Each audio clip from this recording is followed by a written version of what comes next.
15। Hello বন্ধুরা, তোমরা সবাই কেমন আছো?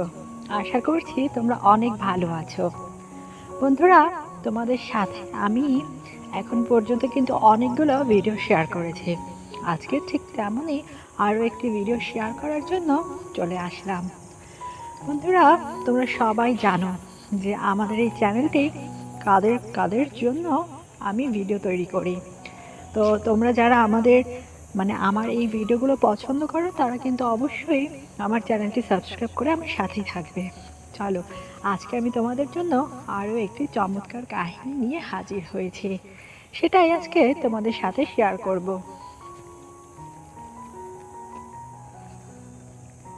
আমার নাম পারমিতা। আমার একটা ছোট্ট সংসার রয়েছে। সংসারে আমি, আমার ছেলে, আমার শাশুড়ি এবং আমার শ্বশুর থাকি। আমার স্বামী দেশে থাকে না, সে সিঙ্গাপুরে থাকে। কলকাতা শহরে আমাদেরই শুধুমাত্র এই এত সুখের পরিবার আমার মনে হয়। আমার ছেলে গত কয়েকদিন হলো রোড অ্যাক্সিডেন্ট করেছে, বিছানায় পড়ে রয়েছে আর সেখানেই চিকিৎসা নিচ্ছে। আমার মনটা ভীষণ খারাপ।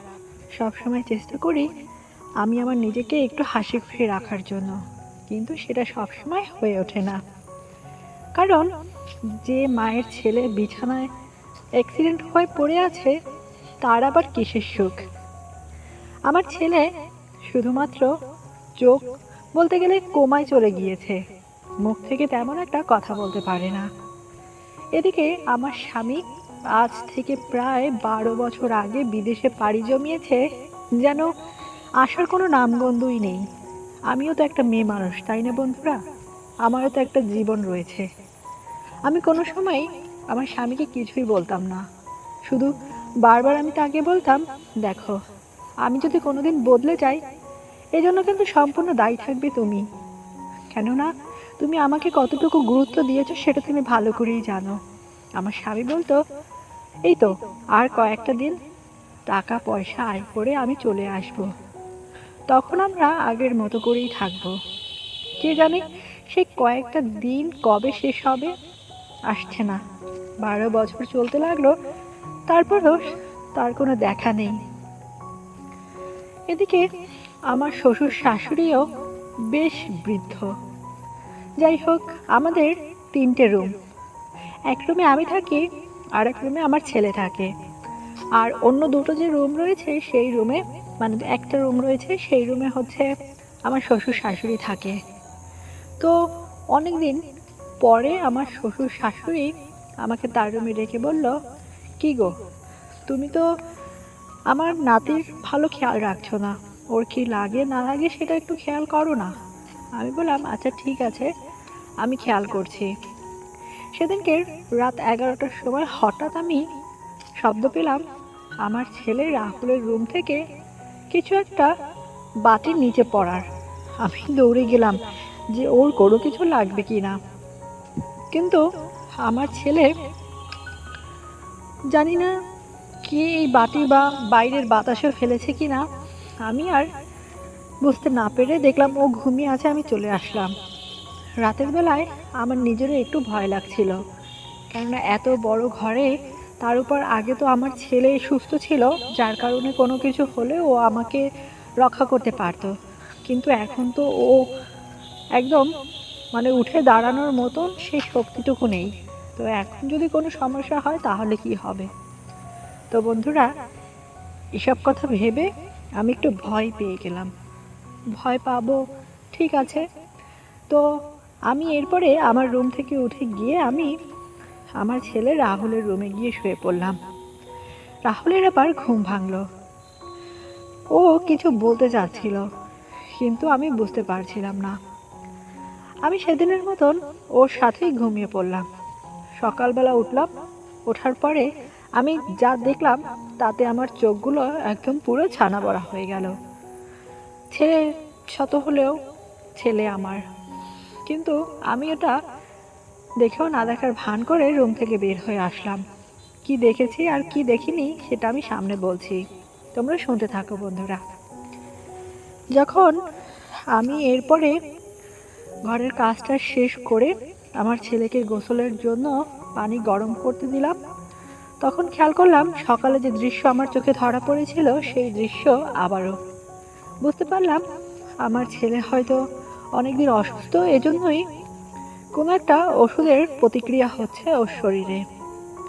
ডাক্তারের কাছে গেলাম। আমি ডাক্তারকে বললাম, ডাক্তার এই এই অবস্থা, আজকে সকালবেলাও এরকম হয়েছে, আর যখন আমি দুপুরে ওকে গোসল করাতে নিয়ে যাব তখন এমন হয়েছে। ডাক্তার আমার দিকে তাকিয়ে একটু হাসি দিয়ে বলল, কি আর করবেন, ছেলের তো বয়স হয়েছে, বিয়ে করিয়ে দিন। আমি বললাম, কি বলছেন ডাক্তার, ও তো এখন সুস্থ হয়ে দাঁড়াতেই পারে না, বিয়ে কিভাবে করবে? তখন ডাক্তার বলল, হ্যাঁ তাহলে এই আপনি যে রোগের কথা বললেন, যেটা সকালে এবং দুপুরবেলাও দেখেছেন এবং ঘুমের মধ্যেই বেশি হয়, তার ওষুধ আমার কাছে নেই। এই ওষুধ শুধুমাত্র হয়তো বিয়ে করানোর পরেই পাবেন আপনি। আমার বুঝতে বাকি রইল না, কিন্তু আমি আমার ছেলেকে এতটা ভালোবাসি যে আমি ওকে অন্য কারো হতে, এটা আমি বেঁচে থাকতে হয়তো দেখতে পারবো না। যাই হোক, আমার সৃষ্টিকর্তা আমার সাথে যেটা করেছে সেটা ঠিক আছে, ও অসুস্থই থাক, আমি ওর সব রোগের ওষুধ হব। তারপরে চিন্তা করলাম, যেহেতু বাড়িতে আমি এবং আমার ছেলে, তো ডাক্তার যেটা বলল সেটা আমি বুঝতে পারলাম, যদি ওর বউয়ের সব কাজটা আমি সেরে ফেলি তাহলে কেমন হয়। কেননা তাহলে ওনার যে সমস্যাটা রয়েছে, যেটা সকালে এবং দুপুরবেলা আমি দেখেছি, সেটাও সমাধান হয়ে যাবে, আর ওকে আমার কাছ থেকে দূরে সরাতেও হবে না। কিন্তু শত হলো আমার ছেলে, আমি কিভাবে কি ভেবে উঠতে পারছিলাম না। তখন আমার মাথায় আসলো, আমি তো রাতের বেলা ওর রুমে গিয়েই ঘুমাবো, তাহলে সমস্যাটা কোথায়? হয়তো ঘুমের মধ্যেই আমি আমার চিন্তা ভাবনাকে একটা কাজে রূপ দিতে পারবো। সেদিনকে আমি যখনই ওর সাথে ওর বিছানায় গিয়ে ঘুমানোর জন্য প্রস্তুতি নিয়েছিলাম, এমন সময় আমার শ্বশুর শাশুড়ি আমাকে ডেকে বলল, আমার নাতিনের কি ভালোভাবে যত্ন হচ্ছে? আমি বললাম, হ্যাঁ, নাতিনের খুব ভালোভাবেই যত্ন হচ্ছে, আর আজকে এমন যত্ন করব তোমার নাতিনের সব রোগ দূর হয়ে যাবে। আমার শ্বশুর শাশুড়ি বুঝতে পারলো না যে আসলে কি রোগের কথা আমি বলছি। ব্যাস, আমি আর কোনো কথা না বাড়িয়ে আমার রুমে চলে আসলাম। আমার রুমে আসার পরে আমি সেখান থেকে একটা লোশনের বোতল, যেটা ভ্যাসলিন লোশন ছিল, সেটা নিয়ে নিলাম।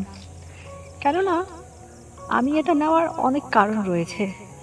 আর যেহেতু তোমরা সবাই জানো যে আমার স্বামী 12 বছর যাবৎ দেশে ফিরে না, তো এতদিনে আমার শারীরিক অনেক পরিবর্তন চলে এসেছে।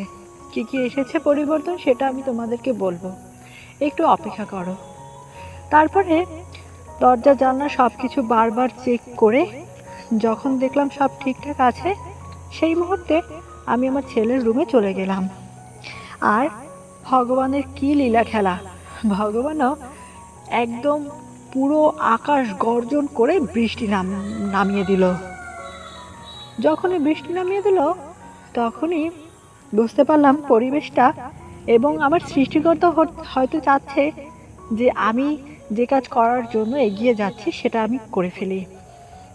আমার মনের মধ্যে নিজেই নিজে অনেক খুশি অনুভব করলাম। আমার স্বামীকে এক মুহূর্তের জন্য চোখের আড়াল না করা মেয়েটা আজকে তার সর্বস্ব অন্য কোথাও সঁপে দিবে। চিন্তা ভাবনা করতে করতে আমি এবার লাইটটা নিভিয়ে ফেললাম। ঘর পুরো অন্ধকার, তবে আমার মনে ইচ্ছে ছিল যে ঘর অন্ধকার থাকবে না, এজন্য একটা মোমবাতিতে মৃদু আলো জ্বালিয়ে দিলাম।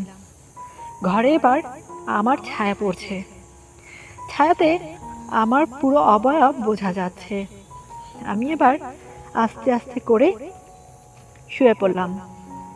এরপর বন্ধুরা, এরপরে কি ঘটলো সেটা আমি তোমাদেরকে পরের অংশটুকুতে বলেছি।